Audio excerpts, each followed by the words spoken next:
Hello everyone, आप सबका स्वागत है। आरआरबी ग्रुप डी 2019 का मैथ्स का सॉल्यूशन कर रहे हैं, जिसमें 17 अगस्त 2022 से 14 सितंबर 2022 तक जितने भी शिफ्ट में एग्ज़ाम हुए सभी शिफ्ट के सॉल्यूशन कंप्लीट हो चुके हैं। इनके सारे वीडियोस प्लेलिस्ट पे मिल जाएंगे। आज की क्लास में 15 सितंबर 2022 का दूसरा शिफ्ट का सॉल्यूशन करेंगे। इसका पहला शिफ्ट का वीडियो भी प्लेलिस्ट पे मिल जाएगा और इन सब के सॉल्यूशन पहले ही कंप्लीट हो चुके हैं।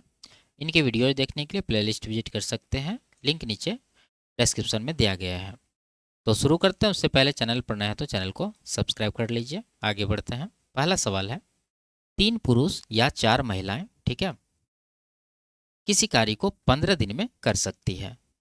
3 पुरुष 9 दिन कार्य करने के बाद कार्य छोड़कर चले जाते हैं। शेष कार्य को 12 दिन में पूरा करने के लिए कितनी महिलाओं की आवश्यकता होगी?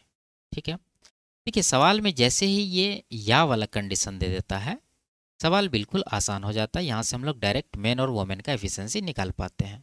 तो क्या बनेगा एफिशिएंसी मैन और वोमेन का? देखिए मैन कितने हैं, यानी पुरुष 3 है तो ये वोमेन में चला जाएगा, और महिलाएं कितने हैं, वोमेन 4 है तो ये मैन में चला आएगा। ये हो गया इनके कार्य क्षमता का अनुपात, ठीक है, यानी एक दूसरे का उल्टा कर देते हैं। इसके बाद निकालेंगे हम लोग टोटल वर्क। टोटल वर्क कहाँ से निकलेगा? देखिए कह रहा 3 पुरुष या 4 महिलाएं 15 दिन में कर सकते हैं। आप किसी एक से निकाल सकते हैं, चाहे पुरुष से चाहे महिलाएं से।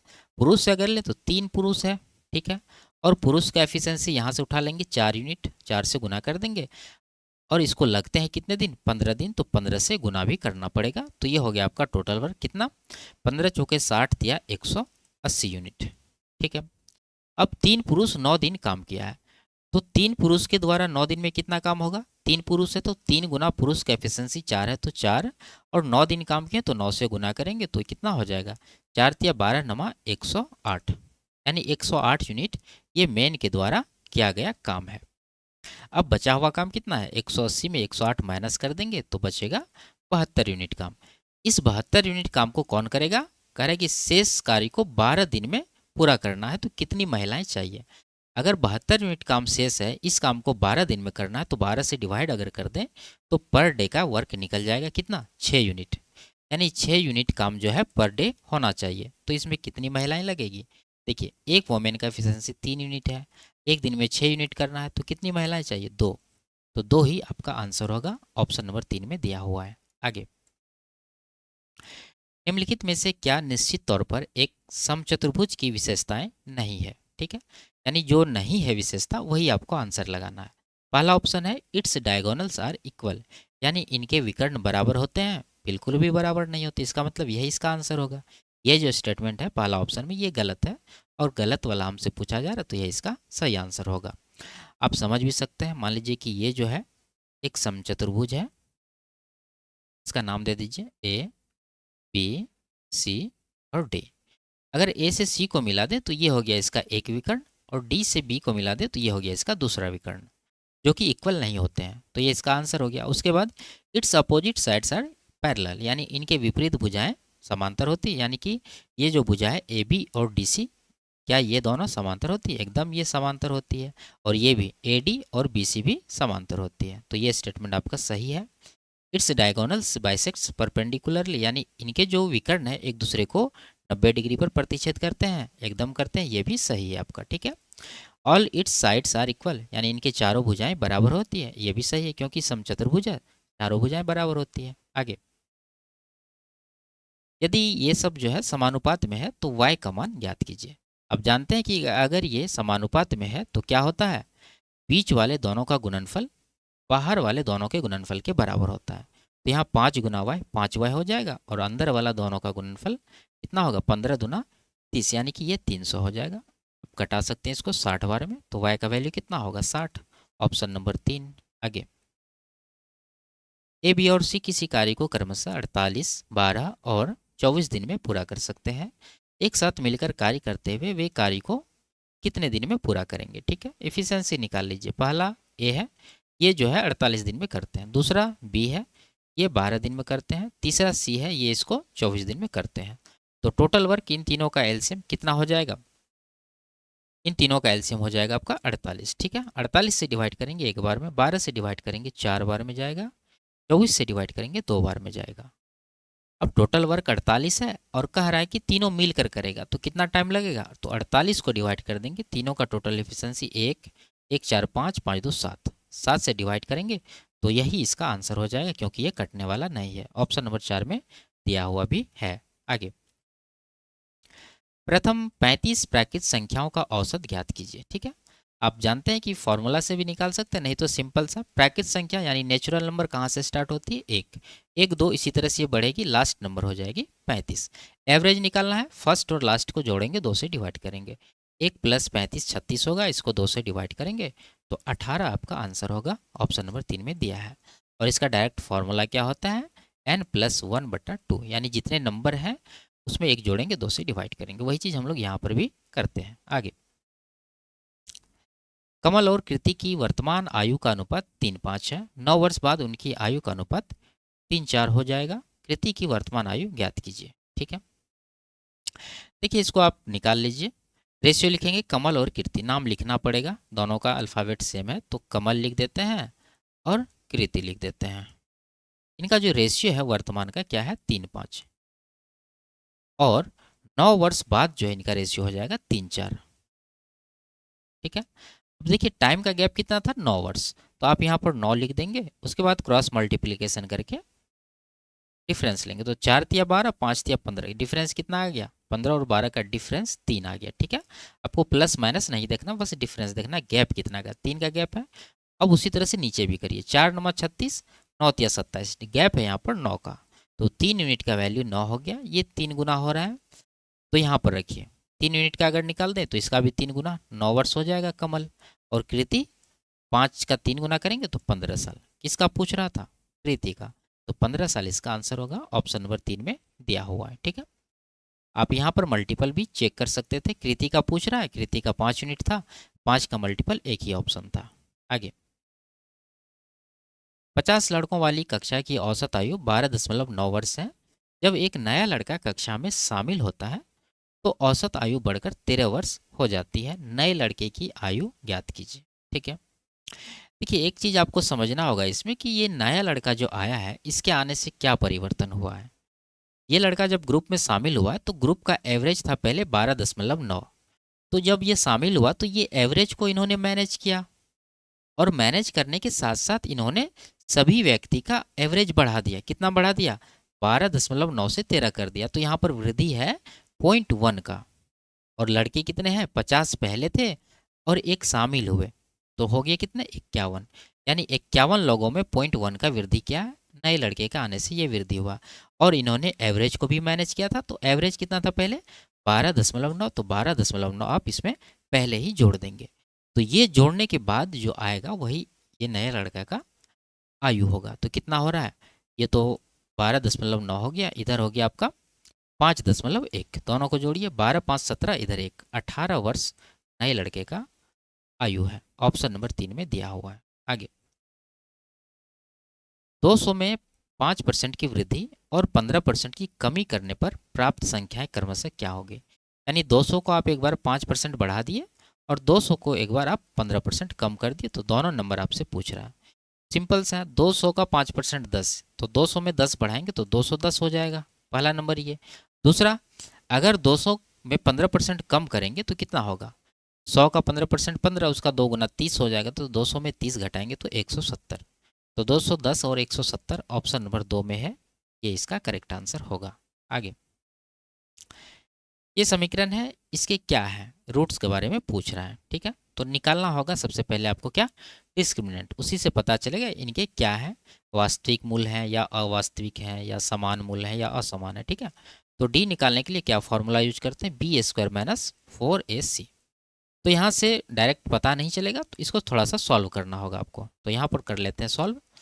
ये है x+1 का होल स्क्वायर, तो ये क्या होगा खोलने के बाद? x² + 2x प्लस का 1, उसके बाद इसको गुना करिए तो माइनस का 2x, उसके बाद माइनस का 2 बराबर 0, तो ये 2x प्लस ये माइनस कट जाएगा, तो बचा x², 1 - 2 माइनस का 1 बराबर 0। ये इक्वेशन है आपके पास, इससे आपको ये निकालना है। ठीक है, अगर हम लोग इसमें वैल्यू रखें b² - 4ac, तो देखिए इसमें b नहीं है, यानी कि ये दूसरा वाला पद जो होता है, जैसे आप जानते हैं कि द्विघात समीकरण का क्या फॉर्मेट होता है? ax² plus B x plus का सी बराबर 0, ये होता है। इसमें स्क्वायर वाला तो है और ये लास्ट वाला जो है अचर पद वो भी है कांस्टेंट, ठीक है, लेकिन ये एक्स वाला टर्म मिसिंग है, तो इसको हम लोग 0 लेंगे। अगर इसमें आप वैल्यू रखिएगा बी का 0, तो डी बराबर हो जाएगा 0 माइनस 4 इंटू ए कितना एक्स स्क्वायर का गुणांक 1 गुना सी कितना, सी देखिए यहाँ पर माइनस का 1 है तो माइनस का 1, तो ये गुना करने के बाद माइनस माइनस प्लस हो जाएगा, 4 1 का 4, यानी डी जो है 4 आया है। अब जानते हैं कि डी अगर 0 से बड़ा होता है तो क्या होता है, वास्तविक और असमान मूल होते हैं, ठीक है। तो यहाँ पर 2 रियल रूट्स इक्वल वाले नहीं होंगे, ठीक है, 2 रियल रूट्स इनके होंगे। इक्वल किस कंडीशन में होता है, अगर डी 0 के बराबर होता है। अगर डी 0 से छोटा रहता है तो क्या होता है, इनके काल्पनिक मूल होते हैं, यानी नो, यहाँ पर ये वाला जो है आंसर होता है आपका option number 2, no real roots, ठीक है। आप ये तीनों कंडीशन को अच्छे से याद रखें। आगे, आंकड़ों के किसी समुच्चय के माध्य, माध्यिका और बहुलक के बीच के प्रयोग सिद्ध संबंध यानी इंपायरिकल रिलेशन को किस सूत्र द्वारा निरूपित किया जाता है, ठीक है। देखिए, आप जानते हैं कि इंपायरिकल रिलेशन क्या होता है, इस पर कई सवाल हम आपको बताए हैं। लिखते हैं यहाँ पर, यह होता है बहुलक बराबर 3 गुना माध्यिका माइनस का 2 गुना माध्य, ये होता है। आप इसको इस तरह से भी रिलेट कर सकते हैं, जैसे माध्य का 3 अक्षर है तो 3 से गुना हुआ, माध्य में 2 अक्षर है तो 2 से गुना हुआ और बीच में माइनस है, ठीक है। अब देखिए, ऑप्शन अगर देखें तो सब जगह ये है मीन माइनस मोड यानी माध्य माइनस बहुलक, सब जगह है, और इस तरफ है मीन माइनस मीडियन यानी माध्य माइनस माध्यिका, और कॉमन में यहाँ 3 है, 2 है, 1 है, 4 है, इस तरह से है। यानी अगर कॉमन में कोई नंबर है तो आपको यहाँ पर पहले इक्वल करना होगा। यहाँ देखिए 3 माध्यिका है, यहाँ पर 2 माध्य है, तो हम लोग अगर यहाँ पर एक माध्य माइनस कर दें, ठीक है, माइनस का माध्य कर दें, तो यहाँ पर माइनस माध्य प्लस का 2 माध्य, ये जोड़ने के बाद माइनस का 3 माध्य होगा। जैसे आप जानते हैं कि माइनस का 2x, ठीक है, और माइनस का x करेंगे तो ये क्या होगा, माइनस का 3x होगा। वही चीज़ यहाँ पर हम लोग कर रहे हैं माध्य के रूप में लिख करके।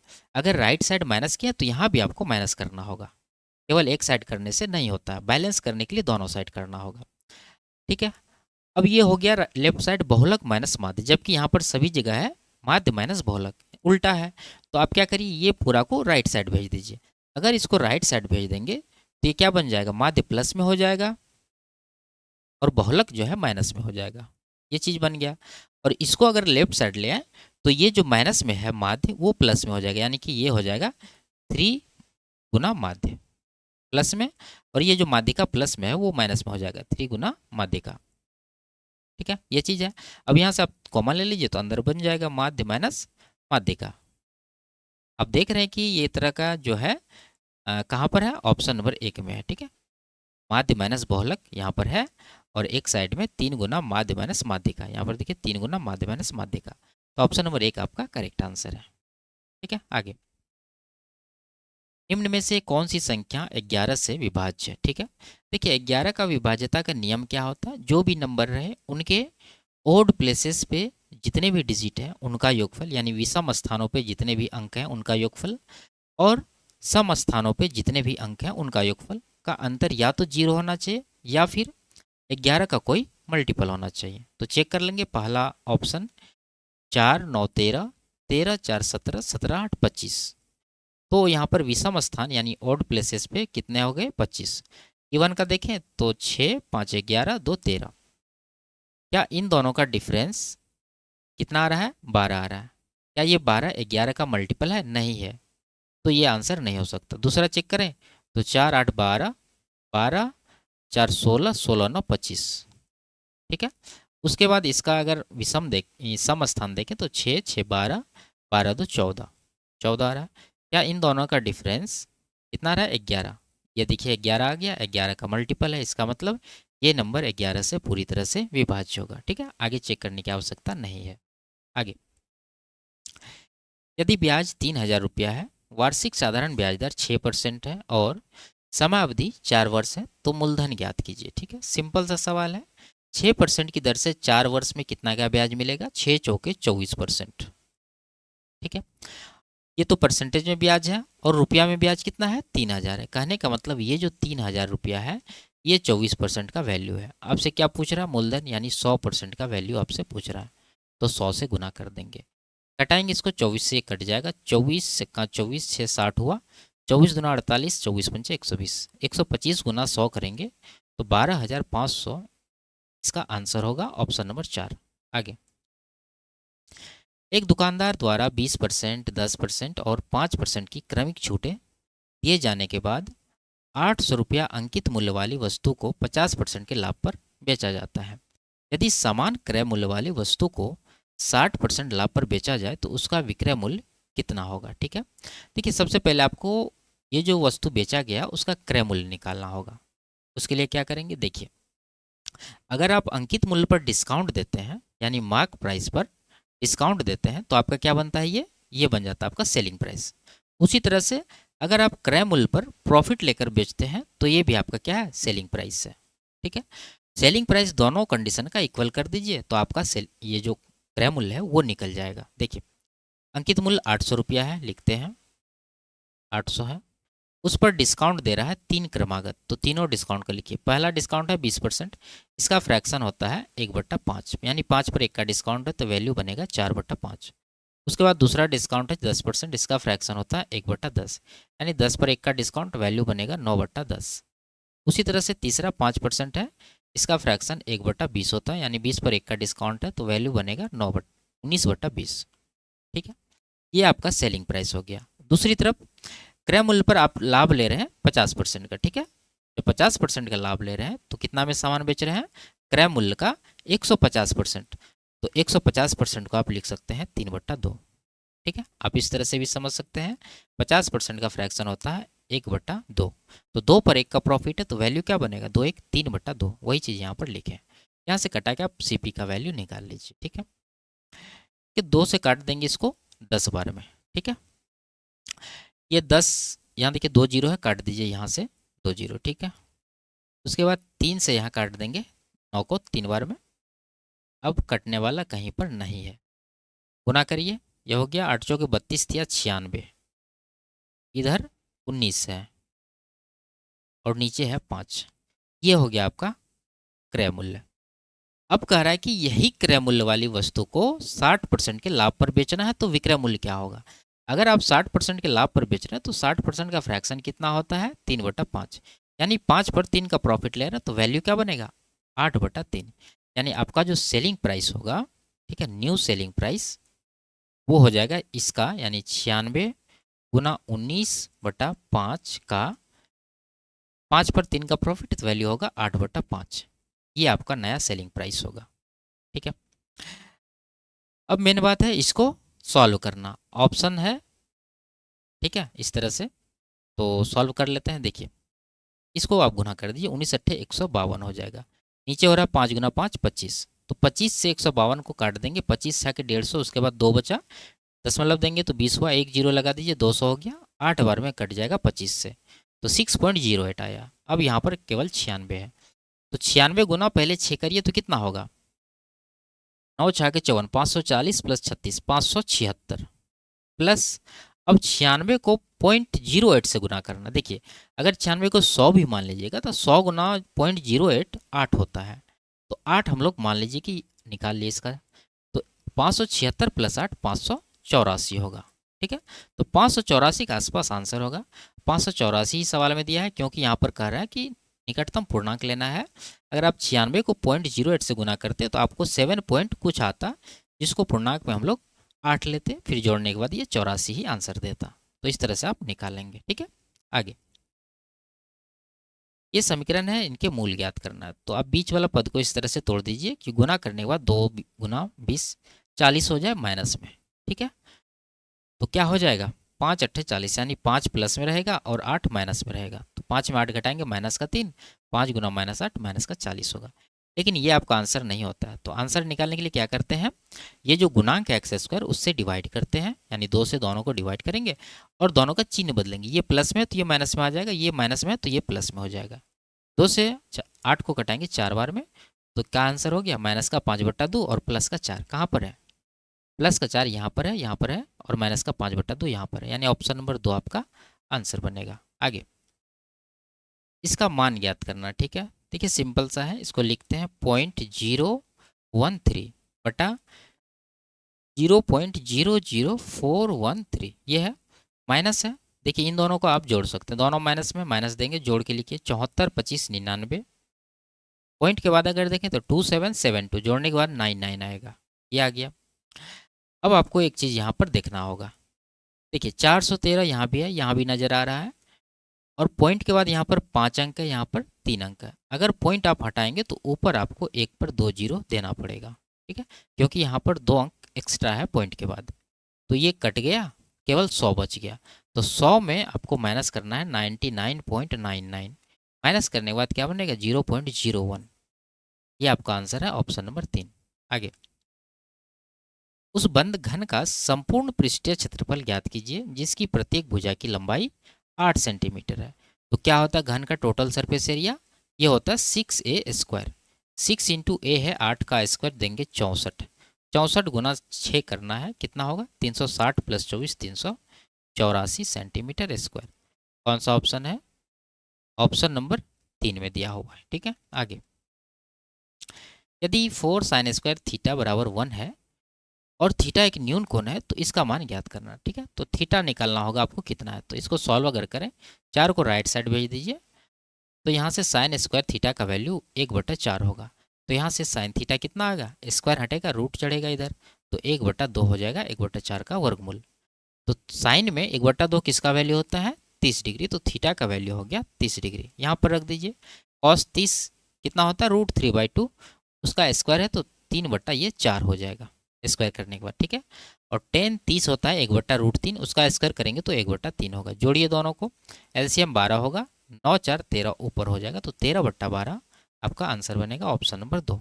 आगे, 6 और y सहअभाज्य संख्याओं का एक ऐसा युग्म है जिसमें y जो है एक नेचुरल नंबर है, प्राकृतिक संख्या, जो 20 से अधिक नहीं है। y के कितने संभावित मान हो सकते हैं, ठीक है।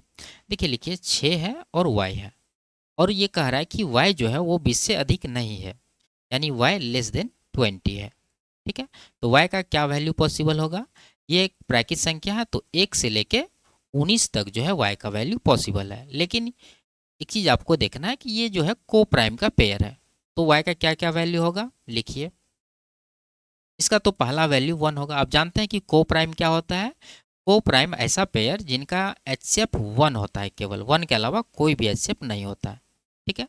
अगर एक ले लें तो 6 और 1 का एचसीएफ 1 होगा, एक आएगा। उसके बाद 2 नहीं आ सकता, 2 अगर लेंगे आप तो 2 और 6 में हाईएस्ट कॉमन फैक्टर 2 हो गया, तो ये 1 होना चाहिए, तो 2 नहीं आएगा।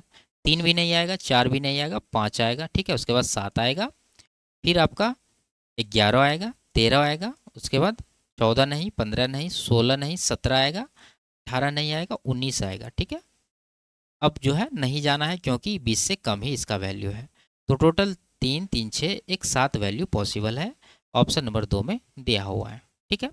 तो इस तरह से इस सवाल को सॉल्व करेंगे। आगे, एक तिर्यक रेखा P दो समांतर रेखाओं L और M को प्रतिच्छेदित करती है। इस प्रकार प्राप्त अंतःकोणों के द्विभाजकों द्वारा निर्मित चतुर्भुज निश्चित तौर पर एक क्या होगा। ऑप्शन इस तरह से है, स्क्वायर यानी वर्ग, रोम्बस समचतुर्भुज, पैरेललोग्राम यानी समांतर चतुर्भुज, या फिर रेक्टेंगल यानी आयत। तो इसका आप याद रखिए, रेक्टेंगल यानी आयत बनता है इससे, ठीक है। आप डायग्राम में इस तरह से समझ भी सकते हैं। मान लीजिए ये एक रेखा है और ये एक दूसरी रेखा है, इन दोनों का नाम दे रखा है L और M, और एक तीसरी रेखा है जो इन दोनों को काटते हुए जाती है, यानी तिर्यक रेखा, इसका नाम है P। तो इनके जो अंतःकोण बने वो कौन से बने, अगर ये तिर्यक रेखा के देखें दाएं साइड तो ये कोण और ये कोण, ये दोनों अंतःकोण है। उसी तरह बाएं साइड देखें तो ये कोण और ये कोण क्या है, अंतःकोण है, ठीक है। अब इसमें कह रहा है ये कि इनके जो कोण समद्विभाजक है उनके मिलने पर कौन सा चतुर्भुज का निर्माण होगा। तो इस तरह से अगर हम लोग कोण समद्विभाजक को आगे बढ़ा दें यहाँ से, तो उसी तरह से यहाँ से भी बढ़ेगा, तो ये दोनों जाके एक जगह मिल जाएगा। उसी तरह यहाँ लेफ्ट साइड भी इस तरह से बढ़ा दें और यहाँ से भी इस तरह से बढ़ा दें, तो ये भी जाके कहीं ना कहीं मिल जाएगा, ठीक है। तो ये जो डायग्राम बन रहा है ये क्या होता है, एक आयत होता है, इसे आप याद रखें, ठीक है। जस्टिफिकेशन की आवश्यकता नहीं है, अगर हम करने लगेंगे तो थोड़ा सा इसमें टाइम और चला जाएगा, ठीक है। आगे, इसका मान ज्ञात करना, ठीक है। देखिए सिंपल सा है, आप जानते हैं कि यहाँ पर y है और यहाँ पर भी y है, यानी आधार बराबर है और ये भाग में, तो पावर को क्या करेंगे, घटा देंगे। आप इस तरह से भी इसको याद रख सकते हैं। मान लीजिए ये y है, y की पावर m, और नीचे है y की पावर n, तो इसको हम लोग लिख सकते हैं y की पावर m माइनस n। ठीक है, यानी भाग रहने पर और सेम आधार रहे तो पावर जो है माइनस हो जाता है। और इसको अगर हम लोग गुना में लिख दें, y की पावर m गुना y की पावर n, तो क्या हो जाता है, y की पावर m प्लस n हो जाता है। ठीक है, तो पहले भाग है तो पावर को घटाते जाए, यानी पहला हो जाएगा y की power B C minus two A. ठीक है, बी सी में टू ए माइनस कर देंगे तो b प्लस सी माइनस का टू ए हो जाएगा। गुना है, उसके बाद क्या है, y की पावर क्या हो जाएगा यहाँ पर, c plus A minus two B, C plus A minus का टू बी, ये हो गया। तीसरा y की पावर क्या हो जाएगा, a plus B minus two C, ये हो जाएगा a प्लस बी माइनस का टू सी, ये हो गया। अब यहाँ पर देखिए आप कि आधार सबका बराबर है और बीच में गुना दे रखा है, तो क्या करेंगे, पावर को जोड़ देंगे। तो यहाँ पर y की पावर सबको जोड़ के दीजिए। जोड़ेंगे तो देखिए 2a यहाँ पर है और a यहाँ पर है प्लस में और a यहाँ पर है प्लस में, तो जोड़ने के बाद ये 2a बनेगा और ये 2a माइनस में, तो ये दोनों कट जाएगा, जीरो हो जाएगा। उसी तरह b वाला भी, b देखिए यहाँ पर है, यहाँ पर है, तो 2b हुआ प्लस में और यहाँ पर 2b माइनस में, तो ये भी कट जाएगा। c वाला भी उसी तरह से c प्लस में और c प्लस में, 2c होगा प्लस में और यहाँ पर है 2c माइनस में, कट जाएगा। तो कुल मिला के इसका पावर क्या बचेगा, जीरो। अब जानते हैं किसी भी संख्या पर अगर जीरो पावर रहे तो उसका मान कितना होता है, एक होता है। तो एक ही सवाल का करेक्ट आंसर होगा ऑप्शन नंबर 4। आगे, एक समांतर चतुर्भुज का आधार और संगत ऊंचाई क्रमशः 10 सेंटीमीटर और 6 सेंटीमीटर है।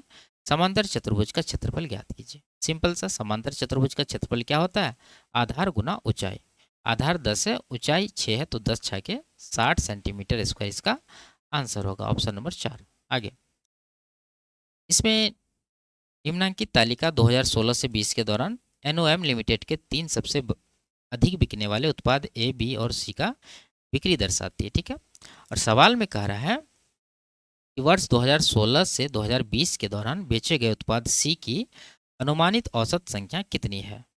तो सी का यहाँ पर है, ठीक है, यहाँ पर सी का है और 16 से 20 तक, यानी पूरा का जो है एवरेज निकालना। जोड़ दीजिए, 3 4 7, 3 10, 4 14, 2 16, 1600 इधर हो गया, 70 90 160, यानी कि 1760 इधर हो गया 20, 1780 11, 1791, यानी योगफल इसका हो गया 1791। डिवाइड किससे करना है, 5 साल है तो 5 से डिवाइड करेंगे, तो कितना आएगा, 5 तिया 15, 29 हुआ, 25 25, 41 हुआ, 5 अट्ठे 40, 5 दूना 10, यानी 358.2 आ रहा है।